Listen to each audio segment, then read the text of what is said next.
Bonjour à tous, bienvenue dans cette toute nouvelle vidéo. Aujourd'hui, on va parler de Rodan du Monsterverse, donc Titanus Rodan, donc c'est Rodan, Roden, malgré la traduction française, on n'est pas très bon dans les traductions des noms de certains kaiju, donc c'est Rodan, donc non pas Roden, donc voilà, je tiens bien à préciser là-dessus. Donc pourquoi on va parler de Rodan, alors que j'avais fait il n'y a pas longtemps, je pense l'année dernière, une vidéo là-dessus, mais je comptais refaire une très bonne vidéo sur Rodan parce qu'il y a quelqu'un qui m'a demandé de lui parler de nouveau, donc avec grand plaisir, je vais lui expliquer, enfin vous raconter un peu Rodan du Monsterverse. Donc c'est parti. Donc il faut savoir que pour les droits de Rodan, pour le nouveau film de Godzilla, donc Godzilla 2 King Monster, il fallait d'abord avoir les droits de Rodan, Mothra et King Ghidorah. Donc les rumeurs ont commencé à circuler après la sortie de Godzilla 1. Donc des rumeurs disaient que ces trois kaiju emblématiques de la Toho vont revenir. Donc là, les années passent. Donc on a eu Kong, Skull Island. Donc là, c'était un spin-off de Godzilla vs Kong. Donc ça se passe parce que ça se passait dans les années 70. Donc bien avant aussi les événements de Godzilla 1. Et là, dans la post-crédit de Kong Skull Island, on nous montre Godzilla, King Ghidorah, Mothra et Rodan dans la post-crédit qui annonce que Godzilla 2 va arriver en 2019. Au départ, c'était 2018, mais ça a été repoussé en 2019. Et donc, on a eu des petites, pas des séquences, mais je veux dire des infos qui a été dit que Rodan a été découvert à Isla Nemara en 1991. Donc, après les événements de Kong Skyland, Rodan a été découvert quelques années plus tard, donc bien avant les événements de Godzilla et de Godzilla vs Kong. Donc, Rodan était en hibernation sur Isla Nemara, parce qu'il faut savoir qu'à l'époque, le Rodan du film, dans le passé, c'était un bébé. Ses parents vivaient autrefois sur Isla des Maras, donc ils ont donné naissance à notre ami Rodan. Donc là, ses parents l'ont élevé et tout. Parce que le Rodan du film, il n'a jamais combattu d'autres kaiju. Parce que c'est la première fois qu'il rencontre King Ghidorah et Godzilla. Parce que quand il a vu Godzilla, il s'est dit je vais peut-être pas m'affronter lui, mais je vais quand même m'incliner devant lui parce que c'est lui le roi et alpha. Parce que quand même, on voit Rodan dégommer les avions de Monarque qui pourchasse Largo, puis il combat King Ghidorah, mais il se fait carrément déglinguer par lui. Puis il s'agenouille devant King Ghidorah et va l'aider à la destruction du monde et affronter Godzilla et Mothra à Boston.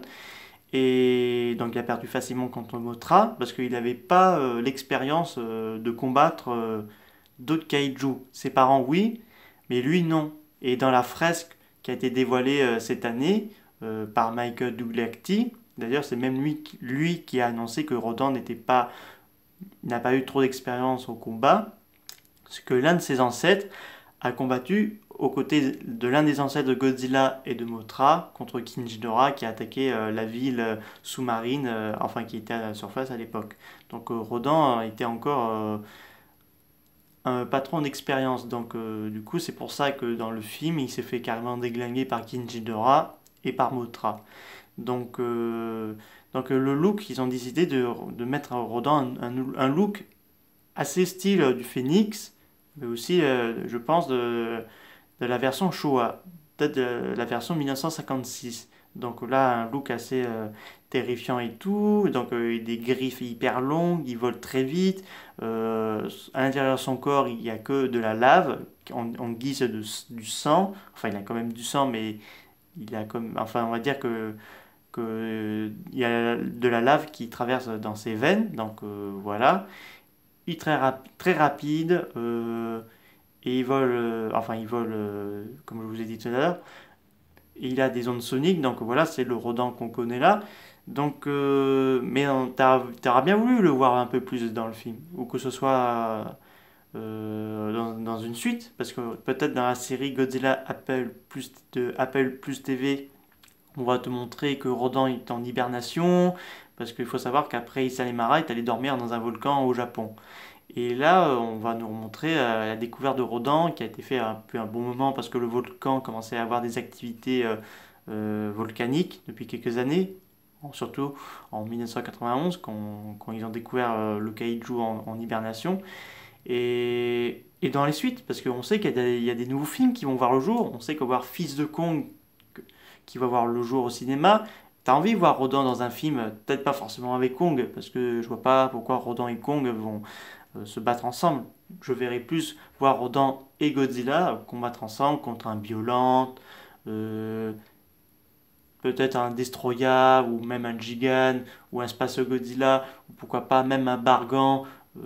T'as envie, même un film solo sur Rodan, moi je dirais pas non, de faire un spin-off, enfin faire plutôt un film du passé de Rodan et faire des suites sur lui dans le présent. Pour juste dire que Rodan est comme Godzilla, c'est un prédateur qui doit réguler certaines populations. Je vois notamment les Megachirus, alias les larves de méganulons, qui sont apparus dans le tout premier film de Rodan en 1956. Pourquoi pas vu que maintenant j'ai l'impression que Legendary et la Toho, eux, ils vont travailler ensemble dans cet univers, et ça, c'est plutôt une très bonne nouvelle, qu'ils vont travailler ensemble. Donc, Warner Bros, oubliez-le. Enfin, il faut les oublier pour l'instant, parce que là, ils vont être poursuivis en justice par de nombreux studios. Donc là, Warner Bros, c'est pas sûr qu'ils vont refaire parler d'eux dans l'univers Monsterverse.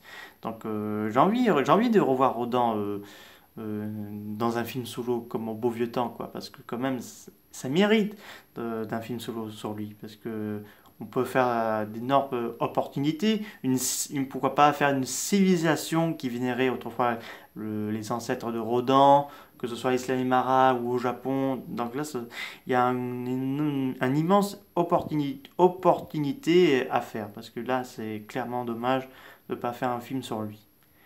Donc, en tout cas, j'espère que cette vidéo sur lui vous a beaucoup plu. N'hésitez pas à me dire ça dans les commentaires. Disez-moi qu'est-ce que vous avez pensé dans cette vidéo, ou même proposez-moi vos idées, que ce soit les kaiju du Monsterverse, de la Toho, de la Daiei, ou même Gappa, Gilalag, Pusagari. N'hésitez pas à me proposer ceci. Enfin, je vous avais déjà fait pour certains kaiju, mais pourquoi pas une revision de la façon du Monsterverse pour voir comment il pourrait évoluer dans cette franchise qui va continuer de vivre, et ça c'est plutôt cool. Donc je vous dis au revoir mes amis.